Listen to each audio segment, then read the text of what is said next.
Yes, but now I'll tell you something funny about the house next door. Okay. Because you already know who lived in that cottage.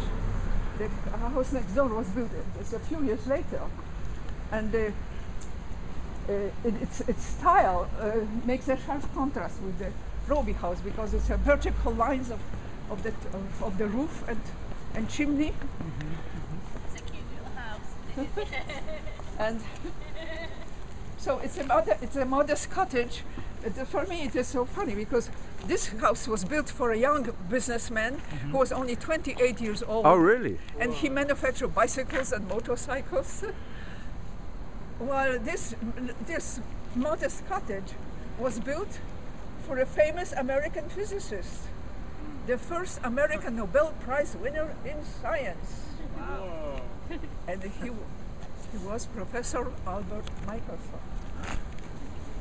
And now that house belongs, it's so funny. Who does it belong to? Lumen Christi Institute, a Catholic institute. It was just recently purchased Ah. by Lumen Christi Institute. And it is, they have some lectures for students. Yeah. It's a Catholic. Oh, yeah. This Catholic Institute for Catholic students. Okay. And what's their philosophy? Pardon me? What does the institute do other than? Well, I've received the invitation to the lectures. Yeah. Huh? Lectures concerning Christianity. Yeah. Huh? Christian literature, Christian literature, Yeah. Huh? and some religious. The opposite of science. Yes. But it is funny, but look, this house looks so much, it looks like a very modest cottage. Designed in the style of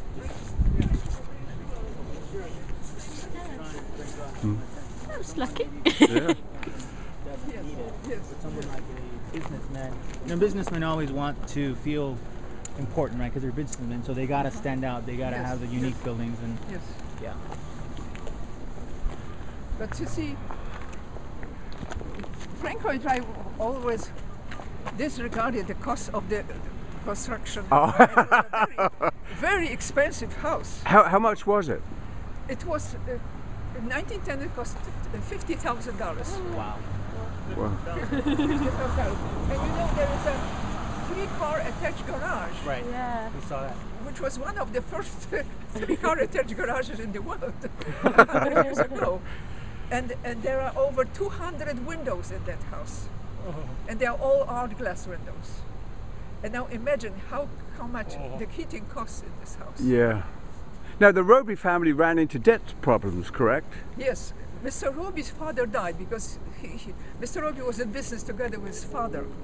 He was Yeah. an assistant manager of his father's company, which was Excelsior Supply Company. And they manufactured parts for sewing machines and shoe factories. And after he started the construction of the house, his father died and left a huge debt for his son to pay. Wow. Almost $1 million. Oh my So God. he had to sell the house. Yeah. Had to sell the house. He also sold his company to the Schwinn company. To the Schwinn company? Schwinn, The bicycle company. Bicycle, because they also manufacture bicycles Yeah. and motorcycles. Yeah. And Schwinn is still around. Well, not the name is still around, but Have they you been purchased by someone? yeah, it's kind of the name was sold more or Okay. less, Yes. But they kept the name because it's kind of because it's a trademark. Yeah, it's a trademark, great, which makes sense. yeah, why recognizable change name. it? Yeah, Sure. yeah. So it's changed owners several times, and finally the University of Chicago received it. And the people of the university also were totally oblivious to the value of the house. They rented it to some Atlas Stevenson Institute. Was it donated to the university? Yes, yes. The Was they did? university wasn't interested in purchasing it. No. They It was donated by the Wow. construction company, New York construction company, Webb and Knapp company, which opened their offices here, and they will stay here for 3 years. And after 3 years, they decided to move out, and they donated the house to the university. But it was in a terrible shape. You see, most of the furniture disappeared. because Yeah. all the furnishings were designed by For this Frank house. Lloyd Wright. Yeah. And now some of them are in museums. This isn't The stuff. couch of the Robie house is Metropolitan Museum, New Oh, York. Wow. The dining room set is at the Smart Gallery. Yeah, we saw that this afternoon. It's pretty impressive. Uh-huh. Yeah. Yes, it's, Did it it's have a the high beautiful backs? set. Yeah, Yes. yeah. That's And it had planters at the four corners of the table. Yeah. See, nobody designs like that anymore. Right, Yes. right. I mean, even famous architects like Frank Gehry, who everybody likes Yes. Frank Gehry. Yes.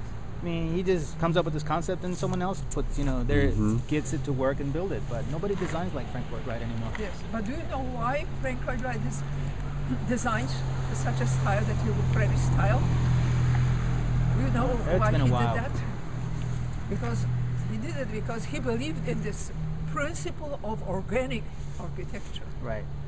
And what he meant by this principle was the idea that a house should fit into its landscape and should reflect the landscape. Like falling water. That's She a, simply that's an believed that example.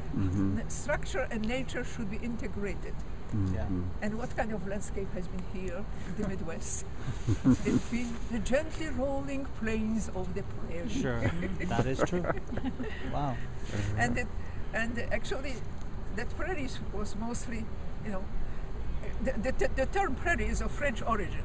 Old French prairie simply meant grasslands. Correct. And that's what they had here in the Midwest. Yes, well, grasslands would turn into farmlands and ranches. And so Frank connected the house on the prairie should recognize the feature of it. That's why he put an emphasis on horizontal lines Horizontal. and try to eliminate vertical lines at any cost. That's why these extended roofs have no supporting columns. It's because columns have vertical lines. Right. So what did he do instead? He simply used cantilevers. Cantilevers are steel beams in a horizontal projection and supported in one end only. Sure. And here they are supported by the downforce of the upper walls. And they are running along the whole length of the roof. They are steel beams. And they make the roof independent of the walls. Oh. Sure. Oh, yeah. Oh, yeah. But do you like this house? Do you like this? Oh, no, I like this house a lot.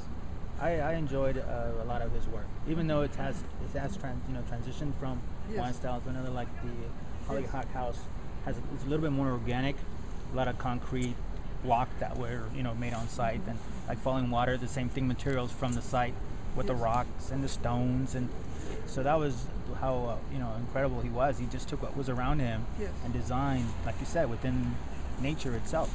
Yes. Especially that big boulder that he sets in the Falling Water. Have you been to the? I'm sure you have. Yeah, I haven't. Oh, you haven't been to no. Falling That's Water? unfortunate. I've seen some Yes. pictures, but yeah, you Yes, can I see wish I those could. big boulders. Yes. We're gonna try to get there, hopefully. Yes. Hopefully. And they're cantilevers. That has huge cantilevers, and it's concrete, and it's not steel. And I know it went to retrofit, and it's open again. From what I hear, they went and rebuilt and reinforced a lot of those cantilevers. But they had it closed for a while. Oh, it's open now. It's open again, yeah. Uh-huh. They did a lot of But rebuilding on yes. that. That's near Pittsburgh, right? But I've seen the Pennsylvania, yeah, Guggenheim Pennsylvania. Museum. Have you seen the Guggenheim No, Museum? Yeah. he has. It's Yeah. very, very unusual Yes, structure. Yes. We're gonna get there. It was his last design. He didn't see it finished. You know, Along he with the died- hotel, right? Was there a hotel in Japan that he designed that he didn't get to see? The Imperial Hotel, I think it was in Japan. Oh yes. He didn't get to see that either, right? Or did he? Well, he finished it. finished that He one. finished it, and Okay. but in 1923 the earthquake came in Tokyo, and most of the buildings collapsed around, but not the Not his. Imperial Hotel. And would you like to know what he did to prevent the collapse? Yes, we would. He simply built his hotel on flexible piles. Oh, like they do in San Francisco. So when the earthquake came, the building moved together with its foundation. Yeah.